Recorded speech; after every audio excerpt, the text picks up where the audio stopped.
test of audio. Speaking roughly at this level.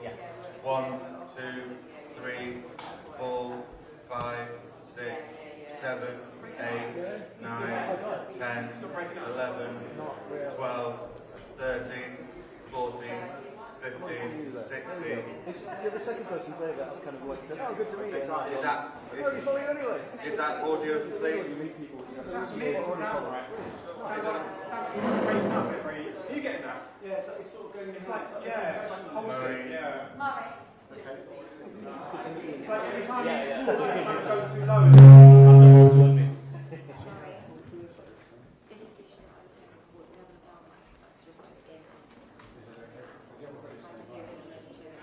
Sorry, but basically, so what are we doing about the audio? Can we just look at the mic test, please?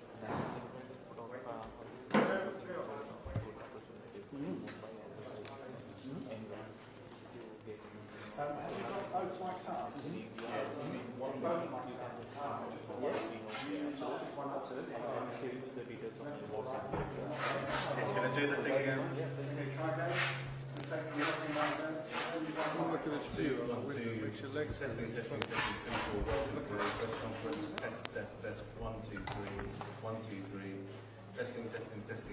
There's a humming in the room. What's the hum? Is that you? It's a humming, it's just the microphone you're holding, is it? 1, 2, testing, 3, 4, 1, 2, test. Coming through, 1, 2, 3, 1, 2, 3, test. It's because these two mics are on. So just use one as a backup. Yeah? 1, 2, 1, 2, 1, 2, 1, 2. Is there humming on the feed or is that just the room? 1, 2, 1, 2, 1, 2, test. Joe, can you hear any? I'm not getting. No, I can't hear it now. Yeah, I think it might be the speaker. 1, 2, 1, 2, test.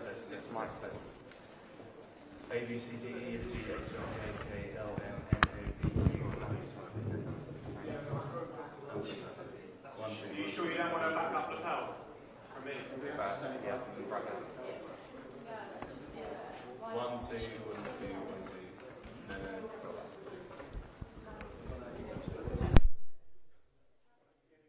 1, 2, 1, 2, yeah. 3, 4, yeah. 1, 2, testing. 3, 4, 5. 1, 2, 1, 2. Test. It's still mic. It's right on the mic. 1, 2, 1, 2, 3, 4. Is that okay? Testing good? Sounds alright? Yeah? Yeah. 1, 2, test. Sorry? Yeah, it does sound good. 1, 2, 1, 2. Is that on now? Yeah? That's on? 1, 2, 1, 2, testing. 1, 2, 1, 2, test.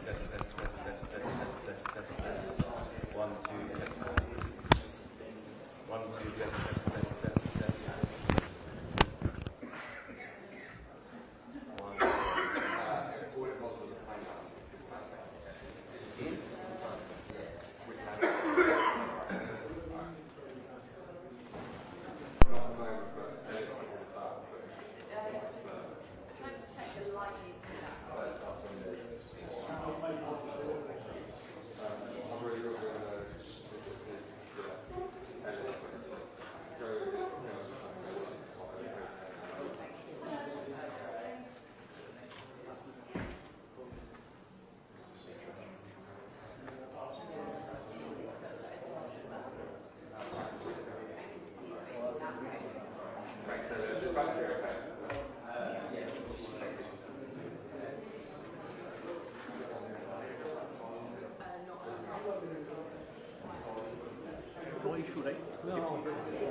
4, 5, 6. This is the lapel mic. Testing 1, 2, 3, 4, 5, 6.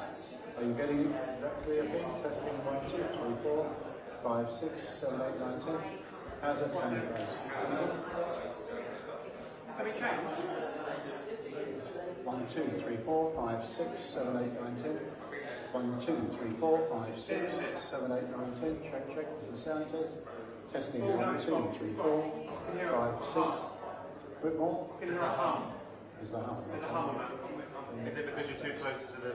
No, it's... They're off. Is that from the back line? Well, you have Maybe I've got a mobile in my pocket. Oh yes, first there. Yeah. Testing 1, 2, 3, 4, 5, 6, 7, 8, 9, 10. Testing 1, 2. Can we have quiet for a second? Quiet, please. Quiet, please. Quiet, please. Thank you. 1, 2, 3, 4, 5, 6, 7, 8, 9, 10. Stop there. Stop. Yeah, still there, very, very low hum. 1, 2, 3, 4. Yeah. That could be part of the electrical system. Okay. This is a backup. Oh yeah, it's much worse when you move it as well. So we've There's got so much interference. You won't do that because it'll be on input. Let's do this is a backup. So basically that one of the lectern mics and then that's backup. Let's keep saying just get well as opposed to get to the Yeah, mics. yeah. So if you're wearing it by the mics, it's really They'll be on. They'll be off. they'll be completely off. Matt, do you want me to use one of my mic when you can stand and watch it? We'll turn the camera off as soon as we finish. No, we're not. Because how does everyone else? Yeah. But if it fails, at least you've got the head on. It's a backup.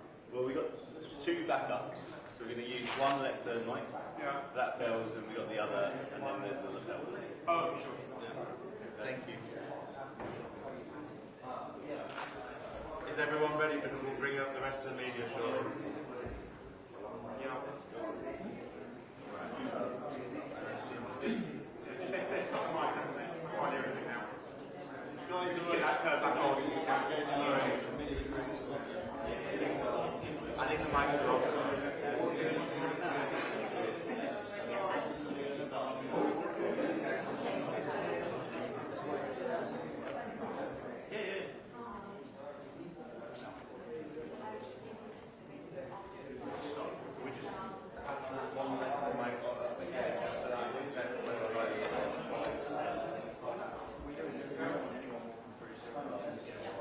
Can we just test that the humming is gone with just the one lectern mic, please? Is that working without a hum? Yeah. Perfect. So basically the one lectern mic.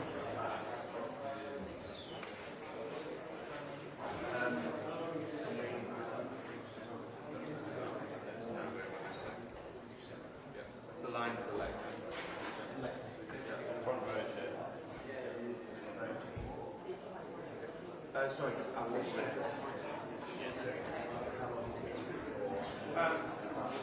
About 5 minutes. these guys. I'm working on the basis. Just leave it on the whole my mic on. You just leave it on. Don't turn it off, please. It's always on now, yeah. On. Thank you.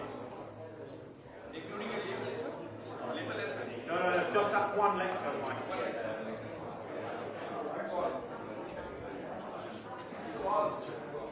Thank you.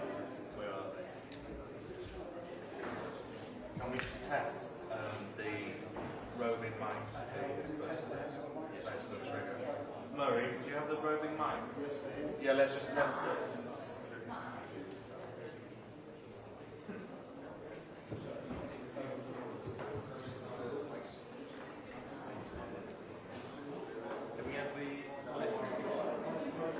Can we have the roving mics on so that basically we can test?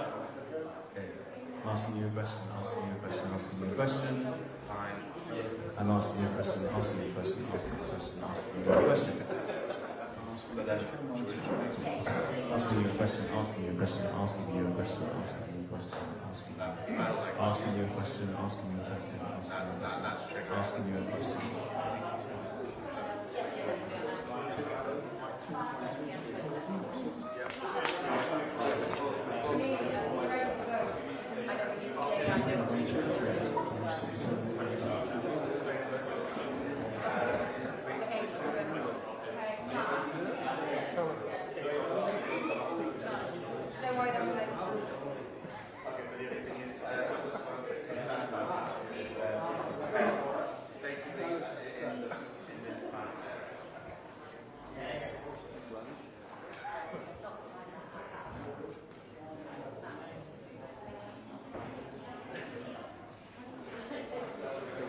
David, your name is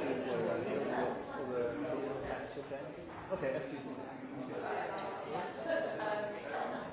So lots of businessmen and shiny tables. Yes. People drinking coffee, standing around in business.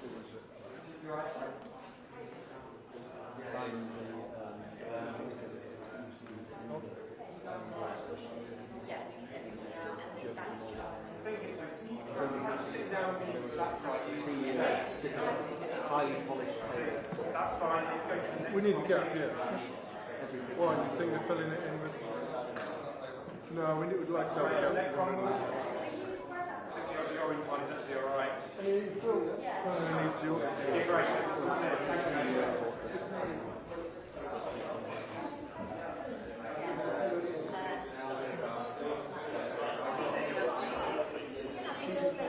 I'm seeing it just kind of following things as come along. So you'll need to move around the room because you've got to not go further than the front row. Really wide. So don't go behind. So afterwards? No, during you can move around. Okay. Don't go beyond the front row of chairs. Okay, sure. Thank you.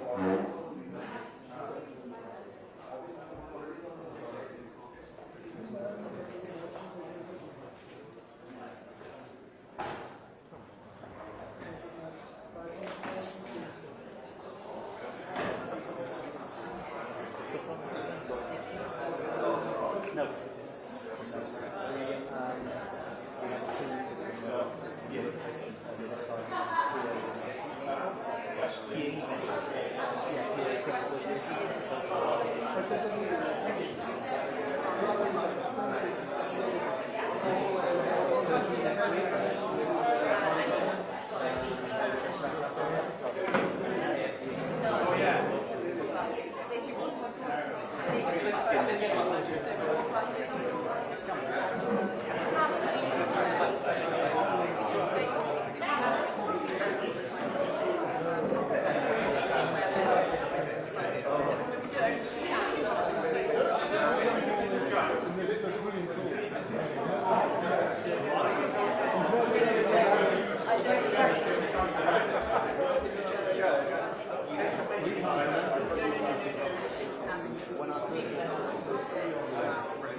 try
that traffic light.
Good afternoon. Back in July, together with Prime Minister Modi, I signed the historic UK-India Comprehensive Economic and Trade Agreement. It's a huge deal for the United Kingdom, the most ambitious trade deal India has ever done. And like our deals with the US and the EU, people said it would never happen. They said it couldn't be done. But we did it, because this government's approach, outward-facing, proud, and determined to deliver for Britain. And as a result, we're opening up new opportunities in India for British businesses. Opportunities that other countries simply do not have. It has given us a unique edge. So I've come here this week leading our biggest trade delegation to India ever to follow through on this deal. That means 126 CEOs, tech entrepreneurs, SMEs, vice-chancellors, sports and cultural leaders, all here with me to seize the incredible benefits that this deal offers to the British people. The opportunity is clear. Just look at the sheer scale of India, the world's largest democracy, on track to become the third largest economy by 2028, an economic superpower in the making. And we, the UK, are perfectly placed to be partners on that journey. We want to build the sectors and the skills of the future together. So this trade deal is a launchpad to boost British leadership in everything from tech to life sciences to renewable energy and much more beyond that. And we've seized these opportunities in full this week, delivering real results for the British people, securing new investments into the UK worth £1.3 billion and creating 10,600 jobs. That's remarkable. It includes 1,500 jobs in the Northwest, over 1,000 across the Midlands, 200 in Yorkshire and the Humber, and 700 in Northern Ireland. Great jobs in advanced engineering, in defence, in car production, filmmaking and technology, delivering real change that people will see in their communities up and down the country. And that's what this is all about. And what we're doing together in tech is a great example. The UK is one of only 3 countries in the world with a $1 trillion tech sector. India is poised to be the 4th. We're both top 4 AI powers, and we're taking this opportunity to go further. We're deepening the UK-India Technology Security Initiative to boost opportunities for great British companies and deliver dozens of new investments into the United Kingdom, harnessing tech as one of the biggest engines that we have for jobs and for growth. Other standout wins this week have come in filmmaking, with the announcement that 3 new Bollywood blockbusters will be made in the United Kingdom. And in education, with the announcement today that the University of Lancaster and the University of Surrey will open new campuses in India, joining other British universities setting up here, and making the UK India's top international education provider. So we're out there leading the way and winning these opportunities for our country, because the fact is, this relationship matters more than ever across the economy, security, energy, climate, and more. Our history together is deep. The human connections between our people are truly special. So this week we've built on all of that, building on our historic trade deal. We're remaking this partnership for our times. Forward-facing, focused on winning the opportunities of the future together and bringing them home for the British people. Now, before I open up for questions, I want to strongly welcome the news that a deal has been reached on the first stage of President Trump's peace plan for Gaza.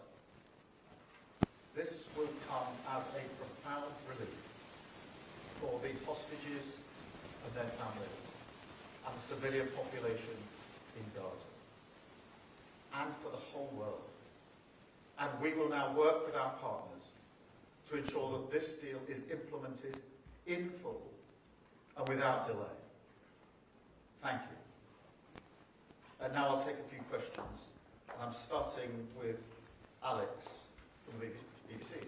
Prime Minister, thank you very much. Alex Forsyth, BBC News. You've just described the Gaza peace plan as a moment of profound relief. Can you spell out what you see as the next steps for the future governance of Gaza, and who should that involve?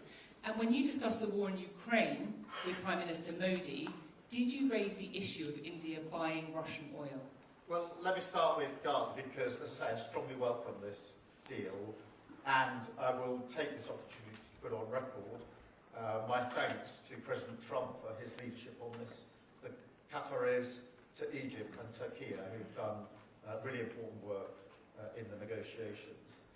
It is a relief to the world, and I think particularly of the hostages who've been held a very long time and their families, and to all the civilians in Gaza who've been so affected by this conflict. And so it does now need to be implemented. And as for the next stages, we, the UK, stand ready to work with others on implementing the next stages with a set out in the plan, but it is a really important step that's been reached here, and that's why I strongly welcome it. On the question of Ukraine and Russia, yes, we did discuss that this morning with President Modi, and we each went through the steps we're taking to bring about a resolution of the conflict, and we emphasised in particular our focus on the shadow fleet and the work that we're doing leading the coalition of the willing. Thank you, Alex. Can I come to Carl, ITV?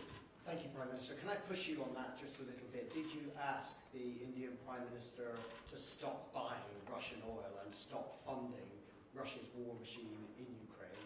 And separately, did you raise the issue of British man Jagtar Singh Johal? What did you ask and what was the response? So on the first question of Russia-Ukraine, we did discuss this and looked particularly at the outcome that we both want. So Prime Minister Modi and myself, the focus on ending this conflict and the various steps that could be taken to that end.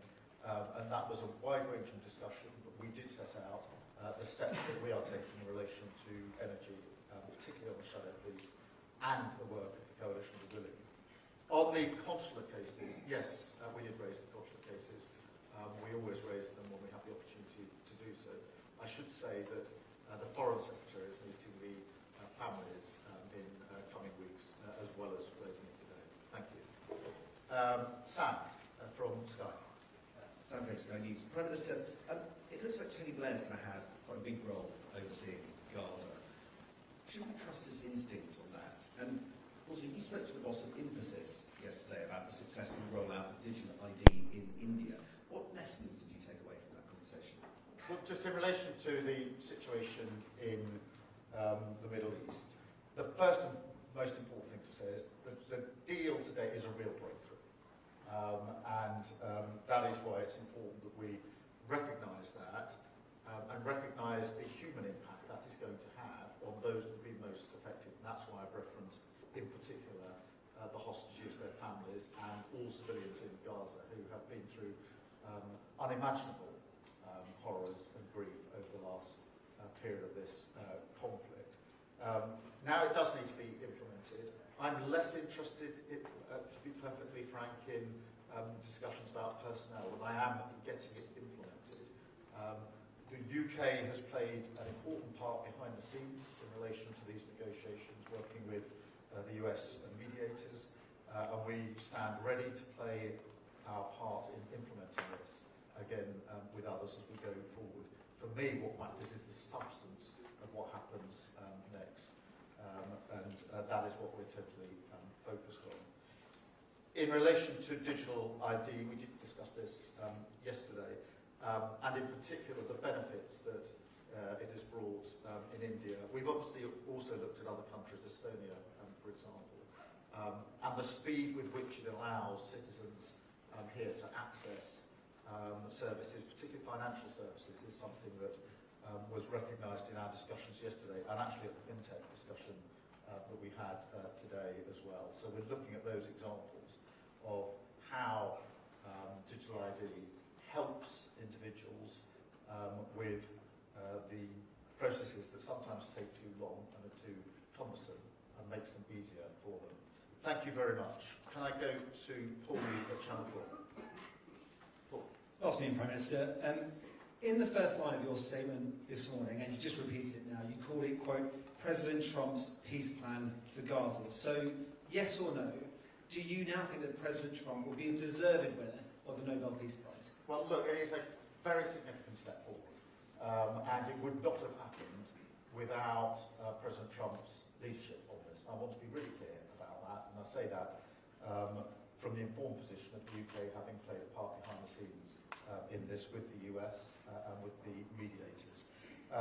What matters now is to press on and implement this. All parties need to implement and agree and take forward the commitments that they have made to the next stage. That is hugely important. We will work with others to ensure that that happens, but my focus now is moving this from the stage it's at now, which is really welcome, strongly welcome, to ensuring that we now move on to the next stage and make a success of this, because that matters to me more than anything else. Thank you. Catherine, GB News. Catherine Forster, GB News, thank you. Prime Minister, we've all seen thousands of pictures of you, very large, round this city, and people clearly delighted to see you. How does that feel? And also, you're very popular here, you're really very unpopular at the moment at home, and you know, digital ID had public support, you announced it. Lots of people now seem to have changed their minds on that. Do you have the reverse Midas touch at home? Well, look, firstly, just in relation to the situation here in India, it is really good that the UK is as welcomed as it has been these last 2 days in India. That is good for the United Kingdom. And so I am pleased that the welcome here has been warm. It's been warm for a reason, and I think that's because people recognise that under this government we've strengthened the relationship. We have pulled off the FTA, which other governments have tried and failed to do, and we've done it successfully. And now both Indian businesses and UK businesses want to build on that, and there is really enthusiasm for the relationship. That is a good thing for our country, so I'm really, really pleased about that, and that we can take that forward. So that is a good thing.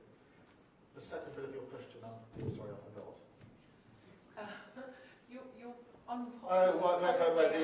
Look, I mean, on digital ID, let me be really clear about it. Firstly, we have made a commitment to do whatever we can to stop people arriving illegally in the United Kingdom. One of the issues is the ability people have to work illegally in our economy. We have to do something about that. We can't shirk that or duck that. We had a strong manifesto commitment to deal with it. I think the vast majority, if not everyone in the UK, wants it gripped, and we need to therefore take measures necessary to grip it. One of the things on digital ID that I do think we need to emphasise and make the case for, frankly, is the great benefits of digital ID. You can see from Estonia the speed with which people can access services that are available to them, which has been transformational, and there's great enthusiasm in Estonia for it. Here in India, I think it's 1 billion people have digital ID. It's been taken up on a voluntary basis in huge numbers, not least because it means that you can access your own money, make payments so much more easily than is available with others. So I think now we need to go out and make that case of the huge benefits that this will bring. There needs to be a national debate about it, and I think that the more people see the benefits that come with this, the more, as has happened in other countries, people say, that will make my life easier, and therefore I want to get on with it. Thank you very much, Catherine. I've got Jess from The Guardian.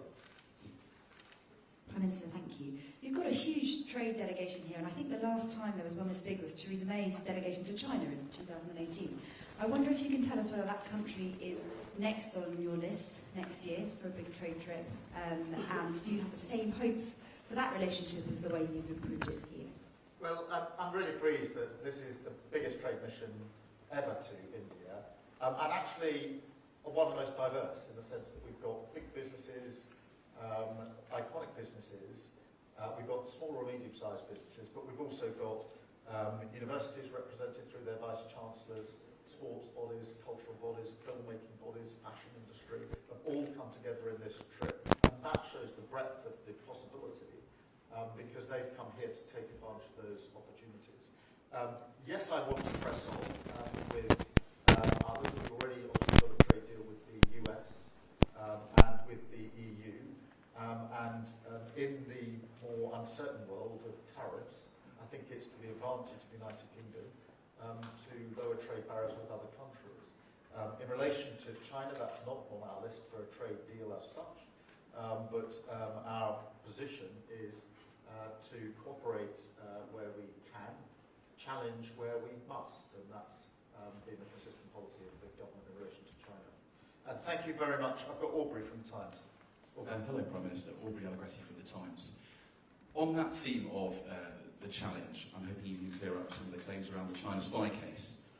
Today we've heard from Mark Setwell, who's obviously predecessor of Jonathan Powles as National Security Advisor, and he said that of course China is a national security threat, and he finds the official explanation about why the trial collapsed very hard to understand. So if he's saying that, he can't be the only one. Can you say categorically whether any minister or Jonathan Powell was involved in the decision not to provide the CPS with evidence that at the time the offences were alleged to have taken place, China represented a threat to national security? If ministers didn't take that decision, who did? And finally, can you explain why the government refused to provide this evidence when there are multiple examples on the public record from the time of China being referred to as a threat to national security? The evidence in this case was drawn up at the time and reflected the position as it was at the time. And that has remained the situation from start to finish. That is inevitably the case because in the United Kingdom you can only try people on the basis of the situation as it was at the time. You can't try people on the basis of the situation as it now is or might be in the future. And therefore the only evidence that a court would ever admit on this would be evidence of what the situation was at the time. So that's the base on which the evidence was drawn up. The witness statements were drawn up, and I can be absolutely clear, no ministers were involved in any of the decisions since this government's been in relation to the evidence that's put before the court on this issue. The evidence was the evidence as it then was. That's the only relevant evidence. That evidence was the situation as it was under the last government, the Tory government, rather than under this government. It's not a party political point, it's a matter of law. You can only try someone on the basis of the situation as it was at the time of the alleged offence. You can't try them on the basis of the situation as it might evolve weeks, months, years down the line. That's a fundamental, and that's at the centre of this particular issue. Thank you very much. And then Times of India. Yes. Yes. Mr. Starmer, I just wanted to ask you, with this UK-India trade deal, to what extent does a trade deal like this help counter US tariffs for the UK and India? How optimistic are you about this? I think there's huge optimism about the trade deal, and you can, I think, sense that from this trip.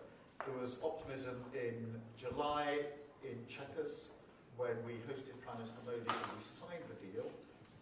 There's just as much optimism here with businesses already taking advantage of the new spirit, if you like, that's been brought about by the trade deal, because the trade deal is still to be implemented, which we're going to do at speed, but already it's opened up new opportunities and new confidence. Both Prime Minister Modi and I recognise that in a world which is more uncertain now in trade and the economy, it is significant that two important and great democracies, the UK and India, have signed this agreement, provided that stability and that certainty, because that's what provides the opportunities, some of which we've already harnessed in the last 48 hours whilst we've been here, 10,600 jobs through the opportunities just whilst this delegation has been on the ground. So a really big opportunity, both for the UK and for India. And in a sense, that's not just what I'm saying and the Prime Minister is saying here, it's what businesses are saying, it's the discussions they're having, it's what cultural institutions are saying, it's what the universities are saying. They see this as deeply significant in an uncertain world, and they're right about that. Thank you very much.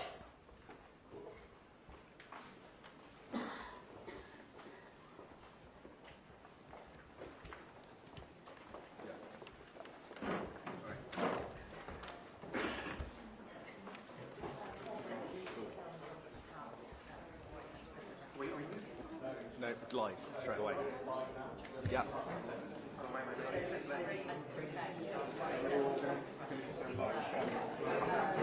Then I can grab a chair.